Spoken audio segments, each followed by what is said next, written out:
জয় শ্রীকৃষ্ণ, রাধে রাধে।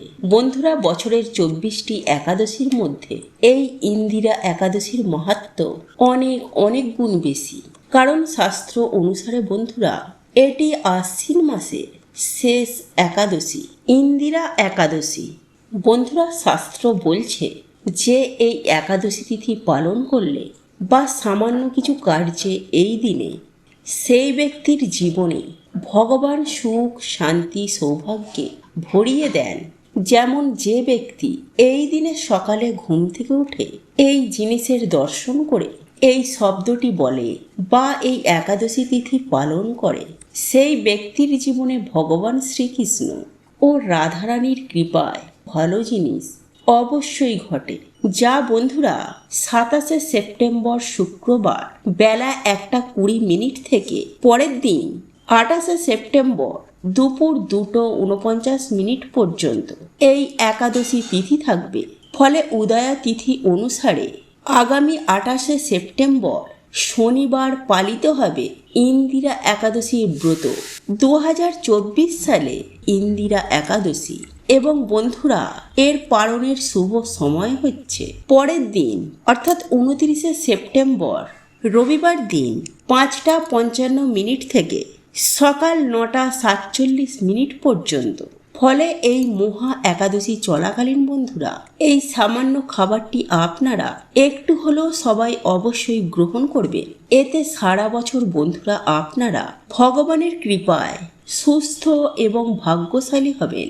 এছাড়াও এই দিনে কোন কার্যগুলি আপনারা করবেন না, কি খাবেন না এবং কোন ফুল ফল এই দিনে পেলে একদমই হাতছাড়া করবেন না, জানতে বন্ধুরা ভিডিওটি অবশ্যই পুরো দেখবেন।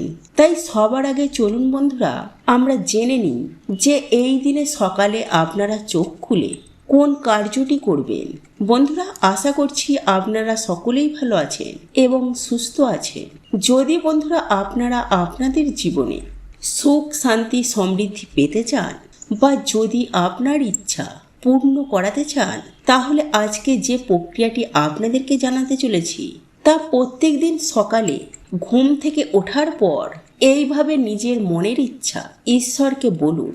দেখবেন কিছুদিনের মধ্যেই আপনার জীবনে সুখ শান্তিতে ভরে উঠেছে। আমাদের হিন্দু শাস্ত্র মতে প্রত্যেক দিন যদি কোনো ব্যক্তি এই প্রক্রিয়াটি করতে পারেন, তাহলে অবশ্যই তার জীবনে সুখ শান্তিতে ভরে ওঠে, মানসিক চিন্তা দূর হয়, মনে আসে এক অপার আনন্দ।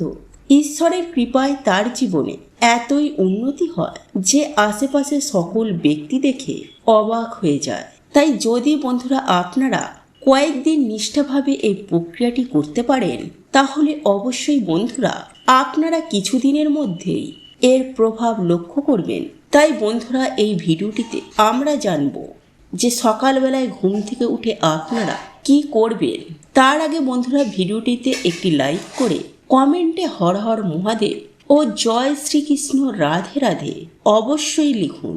বন্ধুরা, বেদব্যাস মনীষীর অনুসার আমাদের প্রত্যেকের ঘুম থেকে উঠে সবার প্রথম নিজের হাতের তালুর দিকে তাকিয়ে ঈশ্বরকে ধন্যবাদ করা উচিত। কারণ বহু মানুষ হয়তো রাতে ঘুমানোর পর তারা আর সকালে ঘুম থেকেই ওঠেনি।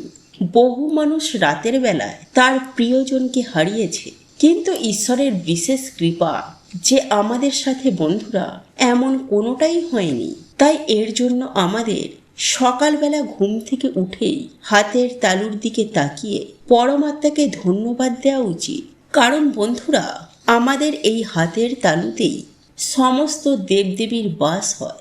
তাই নিজের হাতের তালু দর্শন করে মনের ইচ্ছা বলে সমস্ত দেবদেবীর আশীর্বাদ একসাথেই প্রাপ্ত করা যায়। বন্ধুরা, সকালে উঠে নিজের হাতের তালু দেখা অত্যন্তই শুভ বলে মনে করা হয়। কারণ হাতের তালুর অগ্রভাগে রয়েছে মা লক্ষ্মী, হাতের তালুর মাঝখানে বিরাজ করেন মা সরস্বতী এবং তালুর ঠিক নিচে বিরাজ করেন স্বয়ং ভগবান শ্রীকৃষ্ণ। তাই এর জন্যই আমাদের শাস্ত্রে ঘুম থেকে উঠে হাতের তালু দর্শন করতে বারবার বলা হয়েছে। কারণ বন্ধুরা আমি আপনাদেরকে আগেই একটি ভিডিওতে বলেছি যে জন্মের সাথে আমাদের ওপর 3টি ঋণ চেপে যায়, আর তা হলো পিত্ত ঋণ, দেবতাদের ঋণ, আর এই প্রকৃতির ঋণ। তাই যতদিন না বন্ধুরা আমাদের এই ঋণ চুক্ত হবে, ততদিনই আমাদের জীবনে নানা রকম সমস্যা লেগেই থাকবে। তাই এর জন্য বন্ধুরা আমাদের সকালে ঘুম থেকে উঠেই এইভাবে নিজের মনের বাসনা সমস্যা যদি আমরা ঈশ্বরকে বলি, তারপর ধন্যবাদ দিই, তাহলে জীবনে সমস্যা, বাধা, বিপত্তি সব কিছু থেকে ঈশ্বর আমাদের মুক্ত করে দেবেন। তাই এর জন্য আমাদের যা করতে হবে, সকালে ঘুম থেকে উঠেই নিজের হাতের তালুর দিকে তাকিয়ে এই মন্ত্রটি 3 বার পাঠ করবেন। আর সেই মন্ত্রটি হলো ওং পরমাত্মনে নমঃ। এইভাবে মন্ত্রটি পাঠ করার পর নিজের মনস্কামনা ঈশ্বরকে বলবেন। তারপর ঈশ্বরকে ধন্যবাদ দিয়ে বিছানা থেকে মাটিতে পা দেওয়ার আগে ভূমাতাকে প্রণাম করবেন। তারপর মাতাকে ধন্যবাদ দিয়ে আপনারা আপনাদের ইষ্টের অর্থাৎ আপনাদের ঈশ্বরের দর্শন করবেন। তারপর মা বাবাকে প্রণাম করে, সূর্য নারায়ণ দেবকে প্রণাম করে আপনারা বলবেন যে আজকের আমার এই দিনটি খুবই খুবই ভালো কাটবে। এই দিনেই বন্ধুরা সামান্য কিছু কাজ মানুষের দুঃখ দারিদ্রতা নাশ করে দেয়। আবার বন্ধুরা এই দিনে করা কিছু ভুল আমাদের জীবনে ডেকে আনে চরম দুর্গতি, আমাদের সৌভাগ্যের নাশ হয়, পরিবার লক্ষ্মীশ্রী হয়ে যায়। ফলে পরিবারে নেমে আসে বন্ধুরা ঘোর অন্ধকার। তাই বন্ধুরা কালকে সকালে ঘুম থেকে উঠে আপনারা সবার প্রথমে ভগবান বিষ্ণুকে স্মরণ করবেন। মাটিতে পা দেওয়ার আগেই আপনারা ভগবান বিষ্ণুর এই মন্ত্রটি জপ করবেন। আর সেই মন্ত্রটি হলো ওম নমো ব্রহ্মাণ্য দেবায় গ্রো ব্রাহ্মণ হৃদয় চ জগদ্ধিতায় শ্রীকৃষ্ণায় গোবিন্দায় নমো নমঃ। বন্ধুরা যদি আপনারা কালকের দিনে সকালে এই মন্ত্রটি জপ করতে না পারেন, তাহলে বন্ধুরা আপনারা স্নান করে এসে অবশ্যই এই মন্ত্রটি জপ করুন। এবং সকালে ঘুম থেকে উঠে আপনারা কোন জিনিসগুলো কালকে দেখবেন না, চলুন আমরা জেনে নিই।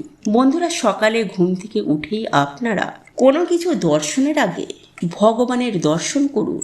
ঘুম থেকে উঠেই আপনারা ফাঁকা কলসি দেখবেন না, ঝগড়া ঝামেলা বা অশ্লীল কিছু দেখবেন না। এই দিন আপনারা যতটা পারবেন এই সব থেকে দূরে থাকুন। সকালে রান্নাঘরে প্রবেশ করার আগে, হাঁড়ি বা ফাঁকা পাত্র দেখার আগে ভগবানকে স্মরণ করে তারপর দর্শন করুন। ঘুম থেকে উঠেই বন্ধুরা কারোর ছায়া বা আয়না দেখবেন না। বন্ধুরা একাদশীতে আপনারা শরীরে বা মাথায় তেল, শ্যাম্পু, সাবান এগুলো দেবেন না। এমনকি চুল, দাড়ি, নখ এগুলোও কাটবেন না। এই দিনে আপনারা যারা মেনে চলতে পারবেন তারা পঞ্চশস্য এই দিন ভুলেও খাবেন না। যেমন ধান জাতীয় খাদ্য, গম জাতীয় খাদ্য, যব জাতীয় খাদ্য, ডাল জাতীয় খাদ্য এবং সরিষার তেল। কিন্তু যদি বন্ধুরা আপনারা এগুলি মানতে না পারেন, তাহলে আপনারা পেঁয়াজ, রসুন এবং আমিষ, একই সাথে মদ্যপান এগুলি করবেন না। বন্ধুরা আজকের দিনে তুলসী মঞ্চে প্রদীপ দেখানো, তুলসী মঞ্চে জল অর্পণ করা, ভগবান বিষ্ণুর মন্ত্র জপ করায় সেই ব্যক্তির বাড়ি থেকে সকল দুর্ভাগ্যের নাশ হয়ে যায়। কারণ বন্ধুরা এই কার্যে আজকের দিনে মা লক্ষ্মী এবং ভগবান বিষ্ণু অত্যন্তই প্রসন্ন হন। কারণ বন্ধুরা এই কার্যে সেই ব্যক্তির বাড়ি থেকে সকল দুর্ভাগ্যের নাশ হয়ে যায়। কারণ বন্ধুরা এই কার্যে আজকের দিনে মা লক্ষ্মী এবং ভগবান বিষ্ণু অত্যন্তই প্রসন্ন হন এবং সেই বাড়িতে তিনি বিশেষ কৃপা করেন। কিন্তু যেই বাড়িতে বন্ধুরা আজকের দিনে আমিষ, পেঁয়াজ, রসুন, মদ্যপান, ঝগড়া ঝামেলা, অশান্তি বাড়িতে বেশি করে হয়, সেই বাড়ি থেকে মা লক্ষ্মী গৃহ ত্যাগ করেন।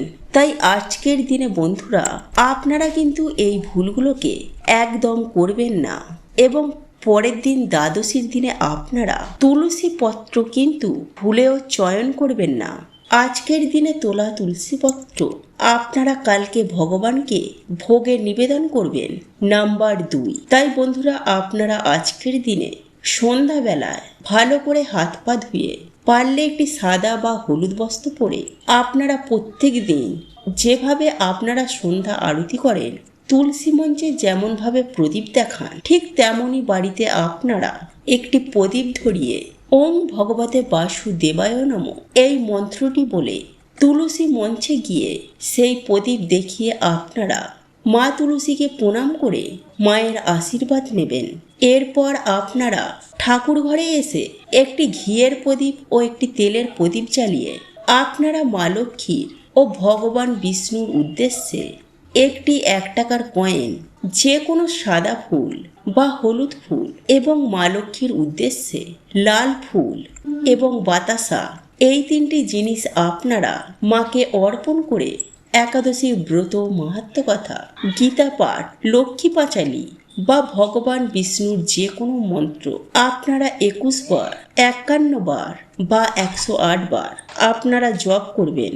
ওং নমো ভগবতে বাসুদেবায় নমঃ বা হরে কৃষ্ণ মহামন্ত্র আপনারা আজকের দিনে জপ করতে ভুলবেন না। এছাড়া বন্ধুরা, আপনারা আজকের দিনে ভগবানকে মাখন, নারিকেল বা মিছরি দিয়ে ভগবানকে ভক্তি ভরে ভগবানকে অর্পণ করে সেই প্রসাদ আপনারা বাড়িতে সকলে মিলে তারপর গ্রহণ করুন। এতে বন্ধুরা মা লক্ষ্মী ও ভগবান বিষ্ণু অত্যন্তই প্রসন্ন হন এবং ভক্তের জীবন থেকে সকল দুর্ভাগ্য তিনি নাশ করে দেন।